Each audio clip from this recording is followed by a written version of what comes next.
is Goddard. I'm here with our special guest, Dan Lloyd. Thanks for being with us, Dan. Absolutely, thank you for having me. No problem. Just get right in. This court, this place, Golden Mat, is really undergone a transformation in this community. Basically, it was a lot of things that weren't good with Amityville, but we have been a part of a revitalization group, and Minority Millennials has been at the center of it. And one of the things we want to ask you is, how has Golden Mat Park been a part of that change that's happened here in Amityville? Yeah, absolutely. I mean, I like that what you said too, revitalization, because we need that in our communities in Long Island. But as far as specifically with Golden Mat Park, so that actually came from, that was a vision of my brother, my partner Andrew, AODG, who actually just ran for school board, and so this was kind of like his vision, and I just helped him facilitate that. And then the minority millennial aspect was, well, how can we now kind of incorporate policy and culture? Basketball is kind of like was the culture. There's a lot of history here in Golden Mat Park. I'm not actually from Amityville. I'm from the Wynand Heights Hamlet over in the north side. But I grew up going to church in Freedom Chapel, and so I would always come to Golden Mat and play open runs. And so there's a special sentiment here. There's a lot of history, there's a lot of tradition. And so we came together and we figured out that why not create this, the Rucker Park of Long Island, right? That's how you make that the culture. And it's been incredibly successful. We just wrapped up our third season yesterday. And in 3 years, for 24 weeks, we've never had one fight, altercation, or a negative experience in all that time.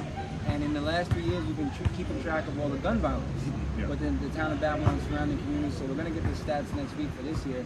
But it's significantly dropped, about 80% in the summertime. I've been a part of the conversations with the first precinct and what they're trying to do. Yes, the gun violence has been has reduced dramatically over the past few years, and in particular this year. We certainly want to continue that trend, and we certainly appreciate the role that you and all others who have an interest and are stakeholders in the success of our community. Now, you mentioned earlier about basically policy. When I did just a little bit of research, I see you've been around in terms of the organization as a 501c3 for about a couple of years now. And you talk about policy, trying to bridge the gap with culture. Tell me about some of the policies that you would like to see as a result of your work. Well, so policy is like this really complicated word.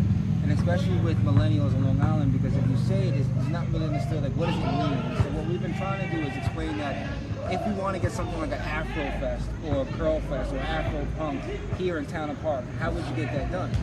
And so the way that you get that done is getting through permits, going to your local municipalities and talking to your local legislators to try to get some type of permits or maybe some zoning changes to have a huge event like that done.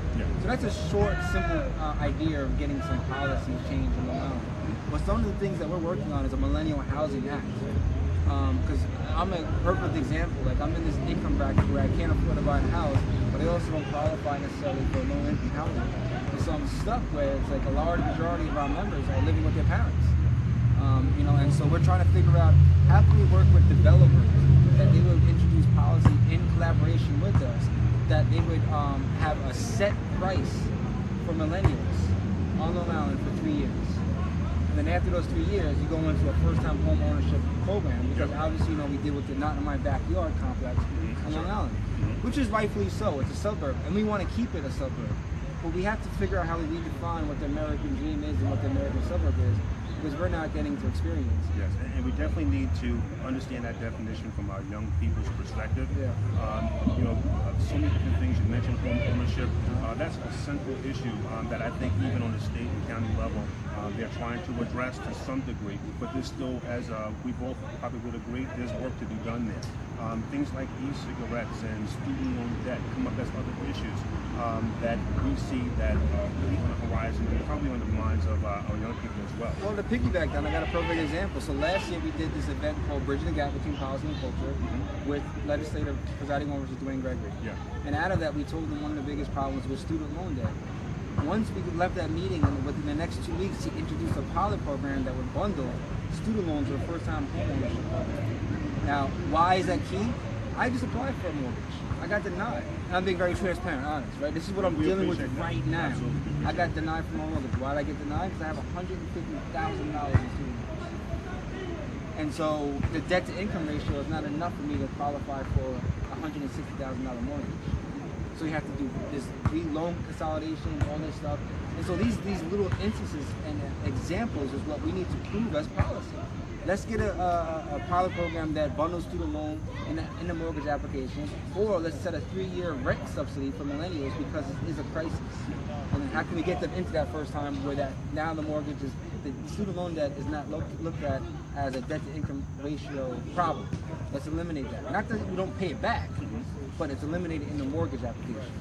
That's an excellent point because the debt to income ratio, as I used to do mortgages as well. So yeah, I'm, so you know, I'm very familiar it's real. How that could, it's real, yeah. How that could make your qualifying ratios one way or the other. And if you're an attorney fresh out of school, you have that kind of debt, and you can very easily see how that could. Well, so for mine, let's say 150,000, right?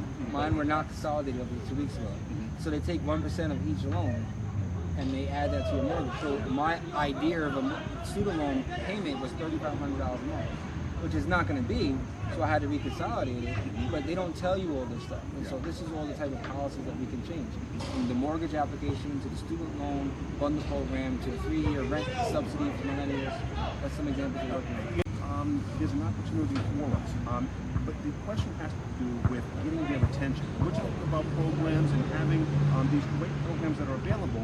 Sometimes getting the young people's attention that these things exist is one of the bigger challenges, not just the formation of policy, but getting people to take advantage of it. What do you see as a challenge there to get people to actually take advantage of these things? Well, without a doubt, it's making sure that these conversations and these issues are appealing. You know, so let's say the NAACP in the 21st century, 2019 going to 2020. How do we now start marketing so that it's appealing to the kids that are playing right now in the park? Not that we would never want to lose NAACP because they've been around for so long. So it's just kind of like revitalizing the appeal for it and getting people to understand the value and the history and the tradition and all the work that NAACP has done. And it's the same thing for Minority Millennials. As a new organization, not only do we have to now say that we have some type of platform and why should they trust us because we don't have the experience, but then we also got to make sure that we're appealing to our age because we're directly connected with them. So a lot of that is the visuals, you know, content, interesting content, you know, first-person testimonials, experiences, showing entertainment, utilizing entertainment in a way that it affects policies, which is huge. You know, that was big in the Obama election. Sure. It's, you know, unfortunately, it's sometimes big in Republican elections. You see how it all works, but we have to make sure that it's appealing to who we're looking at. And if we're targeting our communities that are traditionally underserved, we have to get them what they're at, which is unfortunately, but always sometimes a benefit, sports and entertainment. Absolutely, and I can see how basketball would be a tool to get individuals to at least look at some of those policy issues. And you know, basically in closing, we always like to close with a segment called The Next Big Thing. As you consider the future of minority millennials, and certainly what's on the plate for Lloyd, what's coming up for you that you want to address? Well, the next big thing is I just had a 2-month baby. I just had a baby girl. She's 2 months old. She's beautiful. I've seen the pictures. Yeah, so I was super grateful for that.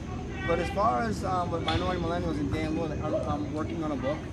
It's called Minorities, Millennials, and the Future of America. Awesome. So we truly believe that by the presidential election for 2024, that if we grow appropriately, we'll have a large influence of who gets elected. Why not, right? Because we're going to be the next demographic that's the majority of the country. Our slogan is minority is the new majority, and we truly believe that. You heard it here. Minority is the new majority. By 2055, 2 out of 3 people on Long Island will be people of color. So we have to be prepared for that. We have to make sure that when the minority becomes the majority, we're able to sustain the quality of life that Long Island has now. Let's not lose it. You know, let's sustain it. Let's keep the suburbia alive. Let's redefine the American dream. And really proof of progress. That's the biggest thing that I'm noticing and our entire organization is noticing. You know, we've been having issues in some of these communities for 60 years.